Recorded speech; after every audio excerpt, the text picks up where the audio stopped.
Don't be afraid to call a judge or even the head judge during a tournament. You don't want to lose a game that you could have won because of ruling that didn't go your way. And if it doesn't go your way, now you know, and it makes you and your opponent better players. Always have a response, even when you don't. Because by saying you might have a response, your opponent has to always respect that you might have something for what they're about to do. If you let them think you don't have a response, then they'll just do whatever, and it actually can make your situation worse. When you're playing the game and your opponent activates a card and you're trying to decide if you should respond to it, negate it, anything like that, ask yourself this one simple question. Is it a threat? Then you can ask yourself, will it become a threat? If both of those answers are no, just let it go through. Always pay attention to the timing around. The last thing you want to happen is for you to be going through your combo and you hear that bell go off to say timing around. When you could have did something totally different to put yourself in a better position to win that game, or even move to a different phase to win that game. So just pay attention to the time. Always cut. You go to a regionals, locals if you want, but always cut your deck. Your opponent does something, searches, okay, that's fine. Reach over, I cut the deck, here, keep going. Column placement matters in Yu-Gi-Oh, so pay attention to it. These days, it might not just be your combos that are affected by where you place your cards. It might also be that you're giving your opponent a free Mech Knight Blue Sky search, or walking into a set Infinite Impermanence. Pay attention to these things. Trust yourself. Playing this game should come with a level of confidence. And so when you're building decks, when you're going out there and you're playing in events or just playing with your friends, you want them to work. But a lot of times you're like, oh man, this person got this high-powered deck, or whatever the case may be, or maybe they're just a better dueler than you are. But trusting yourself in your decisions, in your deck building, and just any of your gameplay makes you more confident. It also makes you make better decisions as well. So if you feel like something's right, you go for it. If it's wrong, worst happens that it's wrong, you can learn from it. Always trust yourself though. Play your search cards before your draw cards. Now that is conventional wisdom when it comes to Yu-Gi-Oh! Because you want to just filter out that deck before you do blind draws. Because if you know you're going to get something, then make sure you get it from that card. Don't draw it if you could easily just search it beforehand. Yes, there are some draw cards that demand to be used before the search, but you have no choice there. But otherwise, search first. The deck profiles you see online are not the all end all of deck building. What we see online is technically old news in the tournament sphere. They should only be used as a guideline for what to look out for, but that should not be like what you copy and paste. If possible, form a playtesting group. It's a good way to try out deck choices, rotate things throughout your friends, try out different ideas, see what works, see what doesn't. If you're one of the players who like to use foreign cards in your deck, always make sure you got your translations on hand. You never want to have to go look for a translation on your phone because 9 times out of 10, they may not let you use that one. So if you like the foreign cards, because I know a lot of us do, always have your translations on hand. Talk openly to your opponent.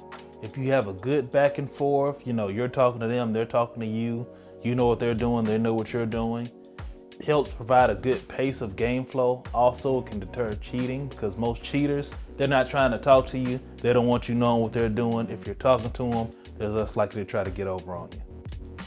Remember, it's okay to net deck a deck list as a starting point. Everybody has to start somewhere, and it's a good way to just get a backbone for what you're trying to play, and then you can use it and figure things out for yourself from there. You can make tweaks and changes and additions, but I don't think there's anything wrong with copying somebody's deck list just to get your foot in the door. Check your attitude. We all get these salty players. Nobody likes to lose. Sometimes it makes you upset, but always understand that you lost and that it's just a game. But remember that even if you lose, being salty is fine, but what you say and what you do after that will always stick with that person. That impression matters.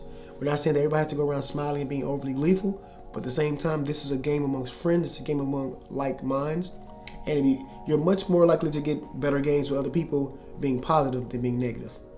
Practice siding, because just having the right cards for the right matchup is not enough to actually win a real game. You have to know in what situations do I side this card in versus this card. Games are very dynamic, you just don't know. There usually aren't really great budget replacements for a lot of expensive cards. These cards are expensive for a reason. There's not a perfect one-to-one replacement for Pot of Extravagance, for instance. However, that might not actually be that important. It just depends on why you're playing. You know, if you're just planning on playing with your friends at locals or just, you know, around the house even, do you need to spend, you know, $100 on extravagance? No, and that's okay. There's no reason to really worry about it. If you're going to be going to a YCS or regional every single weekend, then yeah, maybe that, you know, $100 investment for something like that is a big deal and like it makes more sense that way. Just keep it all in perspective. You can have more than 40 cards in your deck. I know conventional wisdom says min-max. The lowest number of cards so you know your ratios, but the ratios don't matter so much where you can't afford to just slip some in there. And you know, even 60 card decks are a thing and they work just fine because it makes new ratios to keep track of. I mean, I'm thinking about doing it too. You should try it. Print or write out your deck list the night before. Too many times things can happen on your way to events that cause you to be a little bit behind. If you already have that filled out the night before, it's one less thing that you have to worry about. Keep your deck organized. If you're playing the tournament, keep everything organized and in the same color sleeves. Keep your extra deck in a different color sleeve, because what you don't want to happen is for you to get stuff mixed up and you get warnings or game losses because you got stuff in the wrong place. For the more casual players, still go to events to get your feet wet to see if it's something that you enjoy doing. Also to get a different perspective into like different levels of play of Yu-Gi-Oh! It can only help you. Reflect on your losses critically. It's really easy to take a loss and look at it as, you know, the one card that beat you was the reason you lost. Like, oh, I got Borosword OTK and I couldn't have done anything. But the truth is, a lot of the decisions that you make in a game leading up to the final play that happens are the more important things. So take a look back. What did you play? What did you choose to negate? Or where did you choose to, you know, place your valuable cards? What did you try to like interact with? Because that usually is what leads to the actual result. This video is sponsored by FamiSafe. It's 2020 and I think we can agree the internet has never been more fun. But it is 2020 and the internet can be a dangerous and harmful place for children. That's why for parents, there is FamiSafe. As adults, we get to enjoy YouTube and all that it offers with no harm, but there's plenty of content that is still harmful for young children, like violence, drugs, and adult situations. That's why on the Google Play Store and Apple's App Store, you can download FamiSafe's YouTube Control app, which lets you check what your kids are watching, block videos or channels you find harmful, and receive alerts when they search potentially dangerous keywords. So if you're interested in FamiSafe, you can find a link in the description to get all the information. Know why you play. Whether it be casual or competitive, know why you're playing. Some people are casual, but they only want to play with their friends. Some people like to play the game just because of the card art, the lore, whatever it may be. Maybe it's affordable, maybe it's fun, but know why you play. Doing so helps you so whenever you get into those tits about elitists and things of that nature, or things that really don't matter to you, they'll continue to not matter to you because you know why you're playing. You have more fun that way. Play whatever you want, but remember, your opponent will play whatever he wants. And so you need to ask yourself every time you pick up a deck to bring to a locals or anything, are you okay getting stomped today? Always have a side deck. Now I know I'm not always the person to say this most of the time because I don't always have my own side deck, but side decks are pretty useful in a lot of different situations because when you play a side deck, it can make the mediocre deck you're playing a lot scarier to an opponent when you can just sub out cards for better cards. And typically when you're at a high level of play, they expect you to have one in the first place anyway. Use a low rarity or proxy before you invest in the game. You may think you need that $100 extravagance, but you're not quite sure how it's going to work out in your deck. Best way to solve that, proxy it. See if it actually works out, then invest. Be courteous to other players. If you go to an event, you sit down at a table, always speak to your opponent. If they extend handshakes, do handshakes. But just be courteous to everybody. Be nice to everybody because you want everybody to have a good experience while playing this game because it's going to keep the game growing, it's going to keep the game positive. So just always remember to be courteous to the next person while you're playing. Also, if you go to like YCSs, especially Nats, have a battle buddy. To all of my, I don't want to say civilians, but everybody who doesn't know what a battle buddy is, it's a person who goes with you wherever you go. You going to the restroom, take a battle buddy. I'm going over here to sit down to play or to play test, take a battle buddy. I'm going to the car to get something, take a battle buddy.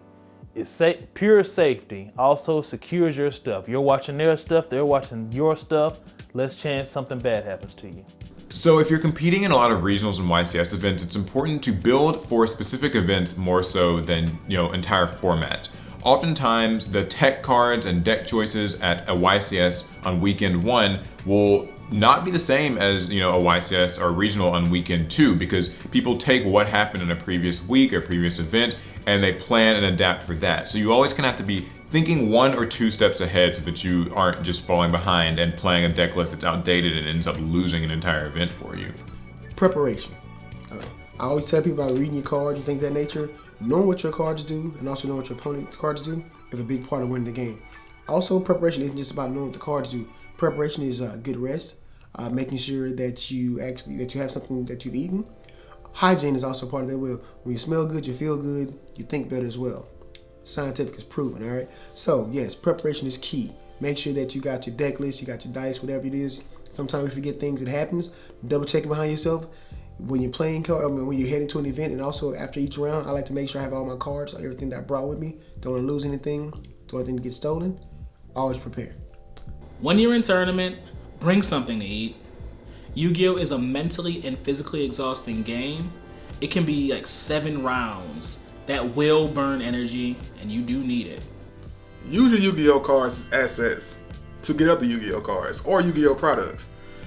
A lot of times you have a lot of stuff that may just be sitting in your binder that's worth a good bit of money. You can take it to a vendor or you can take it to other players. You can trade for other cards, or in some cases you can sell cards to get stuff that you need for newer decks. So just pay attention to what you have, and I guarantee you'll be able to get what you want. Read your own cards. I know you'll probably hear a tip that says read all cards, but more importantly, make sure you read yours. Don't just read your cards during the duel, read them before the duel. Know what your stuff does, because if you're taking up time in the middle of a duel to read your own effects, that's time wasted. When keeping track of life points, use pen and paper. I understand this at this age, everyone has calculators, phones, all that kind of stuff. But they are going to rule with what they can see, and it's less likely to have mistakes. Just use the pen and paper. Invest early. If you see a card that just came out going for a little bit of nothing, $3-4, go ahead and pick it up, especially if you know that this new archetype that they have coming out is gonna get more support down the line. If you think it's gonna get more and more support and you can get the cards that are already out for a super good price, go ahead and invest in it. Play what you want, even if people tell you it's bad. If you want to play it, build it, play it. You can't put a price estimate on fun.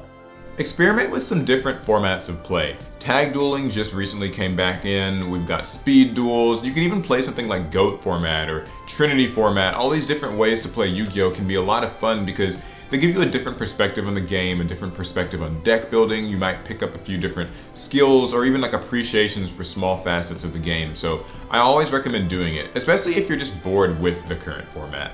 And if you are somebody who just likes the card game, explore different decks. You might find Altergeist to be amazing, but hey, you never know. You might also like Rockets. Explore. It helps you learn your play style. It helps you learn what else there is out there, because this game is full of so many different combos, so many different things that you can do. We always talk about a meta and how the meta is boring and how it's stale or whatever, but that's not always true. There's so many things you can do with this game if you're actually choosing to research it. Organize your cards. We say this a lot, and I never listen, because now my collection is huge, and organizing it at this point is gonna take a huge amount of effort. So do it early. If you guys got any questions, look on Reddit, because typically you're playing with maybe 1 or 2 other people and they're not always the best sources. And sometimes you simply don't know things, especially things like rulings or any kind of question really. You can easily throw up a question on Reddit and you have basically the entire Yu-Gi-Oh community at your fingertips to help you figure out what's actually going on here. It's a really great resource. If you know you're gonna move around a lot and not be at the table with your cards, just pack up your stuff and take it with you. You don't wanna always depend on your friends to watch your things. They get distracted, things happen. Less likely for stuff to end up missing if you just keep it on you. Utilize your Facebook groups. There are Facebook groups for everything from your local card shop to your favorite deck. If you like Salamangreat, I'm sure there's a group for that. So always utilize your Facebook groups because you're gonna find like-minded people who like the same stuff that you like and can probably help you out with stuff that you use. Budget. If you're traveling to a Yu-Gi-Oh event, it's gonna take more than one day. Budget out everything. Don't be one of these players that get to an event and they get too happy with the wallet and then they can't figure out how they gonna get back home the next day. Follow Yu-Gi-Oh news so that you're always in the loop. You don't want to, make a trade for a card that's like suddenly about to get reprinted and you just didn't know it. Or you might not want to sell an entire deck when it's actually getting support in like another month or two. By keeping abreast of just what's been announced or even what's been leaked, it's a good way to know, where card values might be going, what decks might be, worth looking at, what should you be preparing to counter, or what could you be seeing in a tournament next week compared to next month. Learn to take criticism. Sometimes, we build these decks that come off the top of our head. We're like, oh man, this is gonna be great. And then it may not turn out so great, or it may turn out just as well as we thought it was, but somebody might have a way to make it better. Taking criticism in this game is all about learning and growing, right? You can make friends away, and also nobody likes a negative Nancy. So being able to take criticism shows that you're an approachable person, which is also a good thing, and also helps expand your own mind so that you become a better player. Whether it be casual or competitive, we can all stand to learn more. Buying out cards is so counterproductive to the game of Yu-Gi-Oh! You're just keeping cards out of the hands of people who really want to play them. And it's just so toxic. If you can't win online, go to locals. Because online, they're gonna play some pretty good decks, and the most important thing about it is that they're gonna be playing their decks at the best level they can. So they're gonna have cards in their decks that they really don't have in real life. Online duels also tend to help you not miss timings and miss opportunities to use effects. People in real life, they'll make a lot more mistakes, and at locals, you can probably win based off the human factor more often than not. Invest back into the community. That means go to locals, play in the tournaments, buy product, anything to keep your locals alive. Because this is a game you love, and they're there for you. You don't want that to end. Buy product. If there's a pack and a deck you want in those packs, buy them. Even if you don't get what you want, you're gonna get something that somebody else is gonna want that you can trade to them and in turn get what you want. Explore.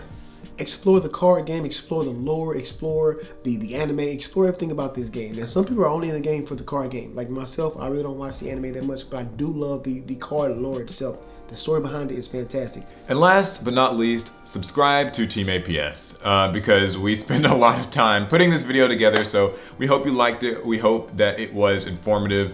Be sure to, subscribe, like the video, leave your own tips in the comments. Follow us on social media. We've got Facebook, Twitter, and our new Instagram page, which we need 10,000 followers on for reasons. So I would really appreciate that.